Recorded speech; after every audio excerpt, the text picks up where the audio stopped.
Yes mga kaibigan, welcome back to my channel, Christ Follower TV. Yes, ngayon naman mga kaibigan, ang isi-share ko na lang sa inyong mga kaibigan kung ano yung pinagkakaabalahan ko ngayon.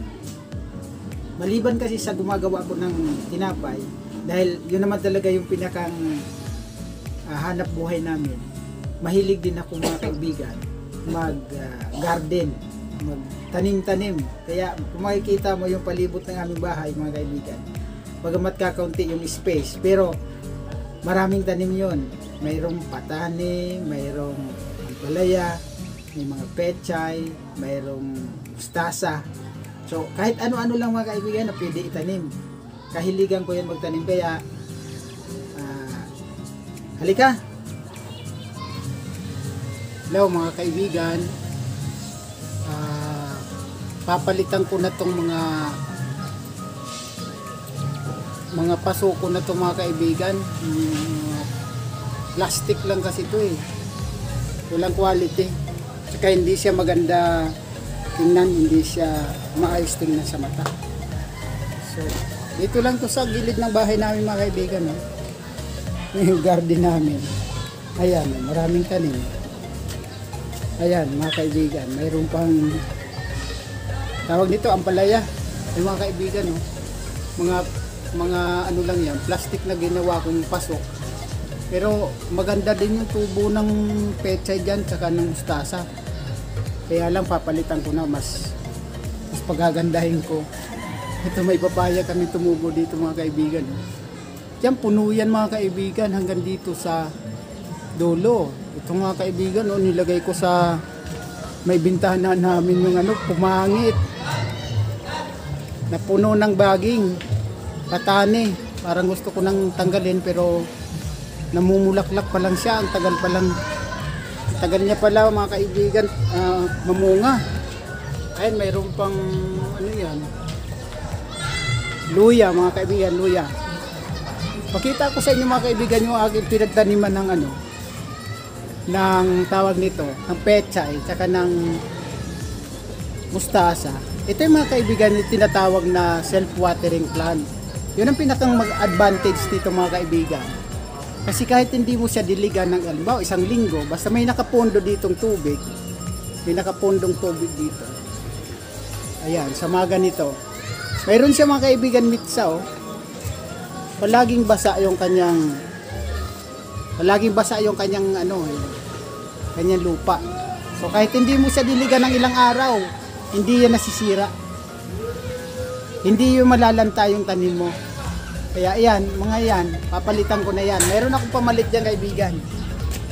Ito, kahit ito, tinaniman ko na ng pechay. Ito naman, herbal medicine na to. So, ayan. Pati doon sa bubong ng aming bahay, mayroon akong tinanim na dragon fruits. Nasira nga lang dahil natabunan ng mga baging dito. Punong-puno yan mga kaibigan hanggang doon. Punong-puno ng pechay. Ang gaganda ng pechay ko dyan. Nasira. Kaya babaguhan ko. Meron ako ditong punla mga kaibigan. Pinunla ko na. Ayan kung nakikita nyo yan. Ito. Pechay yan mga kaibigan. Yan ay ipapalit ko dyan. Siguro mga 10 days, pwede na siyang ilipat sa paso. So mga kaibigan, papakita ko sa inyo. I-update ko kayo pagka nailipat ko na at maganda na. Makita nyo malaki na siya. So ito mga kaibigan, sinasabi ko sa inyo, ipapalit ko dun sa mga plastic na yun ipapalit ko dun sa mga plastic na parang hindi kasi siya presentable tingnan. So bumili kami ng paso, isang dosena. Mura lang yan mga kaibigan, lang 25 lang yata yung isang paso. So marami kasing nailalagay doon sa may tagiliro namin na mga nakabitin na paso. So pag kinulang siguro another isang dosena. So yan lang isinishare ko sa inyo mga kaibigan kasi napakaganda kung mayroon ka tayong garden kahit sa bahay. Kahit wala tayong malaking space, pero nagagawa natin ng paraan, no? Kaya i-update ko kayo pagka may tanim na siya.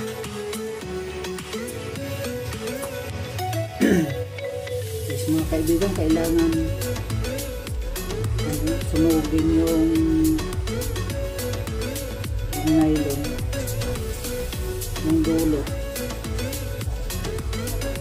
para hindi siya mahugot, para matibay.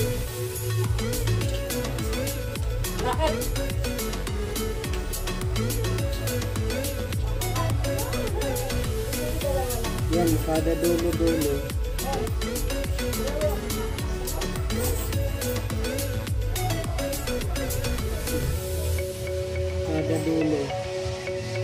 lalagyan natin ng sono para hindi mahugot. So mga kaibigan, gumawa ako ng compost dito lang, nilagay ko lang sa sa timba, kaibigan. Ginawa ko yung compost na ilalagay ko doon sa aking mga paso.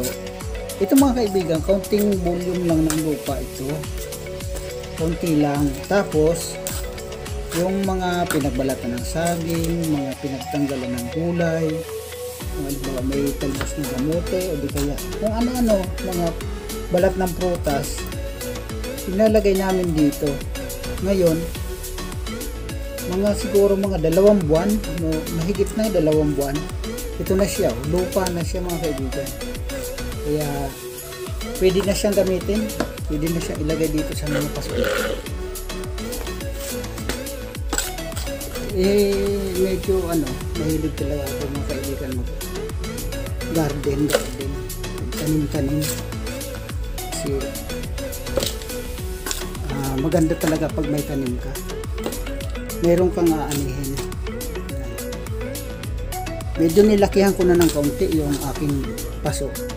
Kaya kung makikita nyo doon sa pinakita akong video ng una, yung ginawa kong paso doon, yung mga plastic ng candy na mga natatanggalan doon sa aming tindahan, inipon ko yun, marami. Tapos ginawa kong paso, kaso medyo matagal na, medyo marupok na yung plastic niya. Tapos tawag nito, hindi na siya magandang tingnan, hindi na siya kumbaga maayos tingnan. Kaya eto, bumili kami ng bagong paso na talaga para mas matagal, tsaka mas maganda siya tingnan kahit nasa labas. Kasi malapit sa kalsada yung mga kaibigan, sa patwalk. Yung bahay namin kasi ito mga kaibigan, nasa may patwalk to, nasa may daanan ng mga tao. Kaya kailangan din namin medyo pagandahin kasi marami ang taong dumadaan dito. So ganito kaibigan, ang medyo pinagkakaabalahan ko na naman ngayon. Minsan gumagawa ako sa araw-araw naman, gumagawa ako ng tinapay. Pero kapag ganito na magagawa na ako, papaalsa na lang ako ng tinapay. Habang naghihintay ako sa pagpapaalsa ng tinapay, sinisingit-singit ko lang. Kasi yung ililipat ko ditong pechay, mga kaibigan, nakapunla na siya. May dahon na nga eh. So ito mga kaibigan, yan, okay.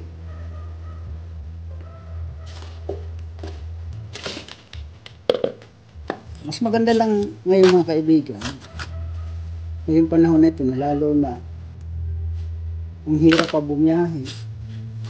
Kailangan mayroon ka pang travel pass bago ka bumiyahe. Kung uuwi ka naman ng probinsya, ang daming kailangan na requisitos, ang daming requirements para ka makabiyahe. Nandiyan ka lang naman sa bahay. Maganda kung gawin nating abala yung ating sarili. Kasi kung ano pwede natin gawin.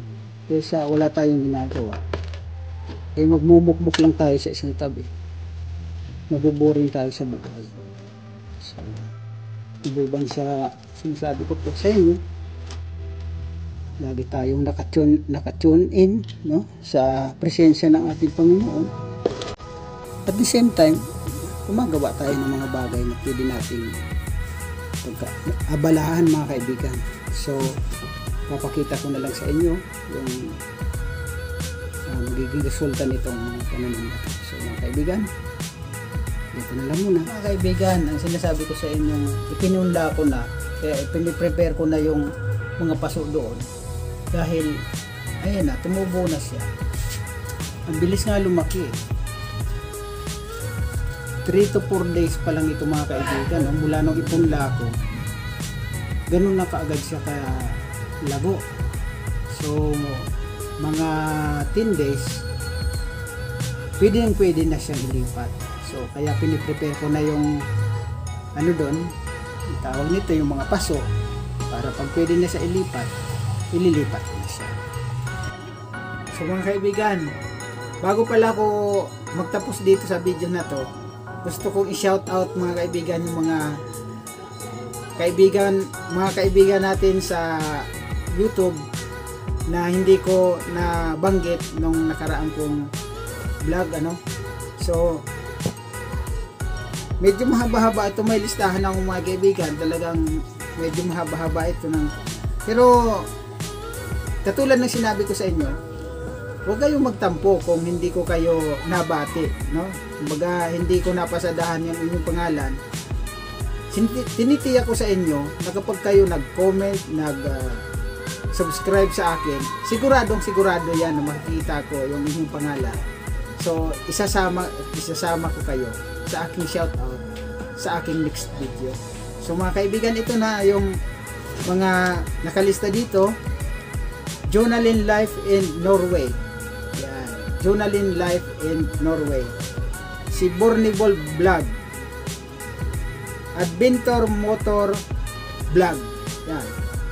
Talagang puro riding to, pagmumotor. So, si Self Provider. Si Aryan Studio. Aryan Studio, shout out sa iyo. Masarap. Yan, masarap. Puro luto to, kaya masarap. So, kaibigan, shout out sa iyo. Kuya Jor. Si Kuya Jor naman is parang katulad ko rin na nag-share din ng Word of God. So, pagpatuloy mo lang yan, bro. Shout out sa iyo. Tipid Tips ni Elis.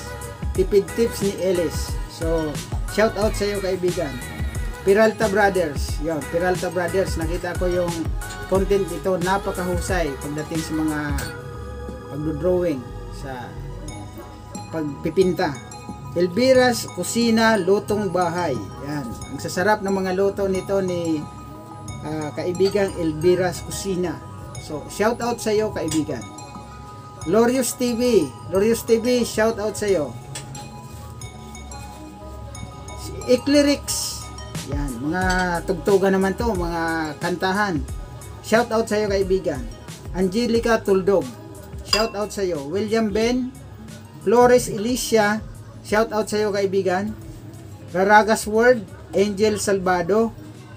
OFW Jeans Vlog. Shout out sa iyo. Kaya medyo ko binibilisan kasi medyo mahaba, no? Kabay TV. Shout out sa iyo, Kabay TV. Vienna Vlogs. Shout out sa iyo. Jobelin Soriano.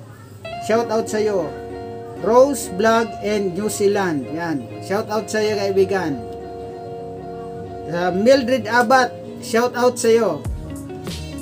Alagad Loyalty Vlog. Shout out sa iyo. Loyalty Vlog. Shout out sa iyo. Kabayan in Turkey. Shout out sa iyo. Tricia and RJ. Shout out sa iyo, kaibigan. Tita Des and Rome, Italy. Malayo-layo ito. So, mga kaibigan, shout out sa iyo. Pinay Life in OC. Yan. Nandyan to si Australia. Kaibigan natin. Mami Ju Vlogs. Shout out sa iyo. Heart of the Farmer. Heart of the Farmer. Shout out sa iyo, kaibigan. Ang ganda ng mga content mo. Ipagpatuloy mo yan. Napanood ko yung latest na video mo. Christian Vlog. Yan, ang gaganda naman ng mga content ito. Puro pasyalan ng pasyalan. Julie's Vlog, Prince TV, El Campesino. Bro, El Campesino, shout out sa iyo. Joey's Channel, Wing Sausa, shout out sa iyo. Kabayan, sa lahat ng mga Bicolano dyan, na mga Oragon, mga kabayan, shout out sa inyo. And siyempre si Maobaning Vlog, Maobaning Layas TV, nandyan sa Barcelona, Spain. Shout out sa iyo kaibigan. Inaabangan ko pa rin yung iyong next video. So yan lang mga kaibigan, kasi marami pa to sa susunod, yung pinapromise ko sa inyo na isa-shout out ko rin kayo. Kaya huwag kayong magtampo, huwag kayong magdamdam kung hindi ko nabanggit ang inyong pangalan. Next time, isa-shout out ko rin kayo. Maraming salamat mga kaibigan. Salamat sa panonood, salamat sa pagsubaybay, salamat sa pakikinig. Ini-encourage ko ang bawat isa sa inyo na i-share, and like, and comment, and also to subscribe. Pindutin nyo lang yung bell button para lagi kayong updated sa lahat ng mga video na ipapanood ko para sa inyo. So mga kaibigan, maraming salamat. Bye-bye.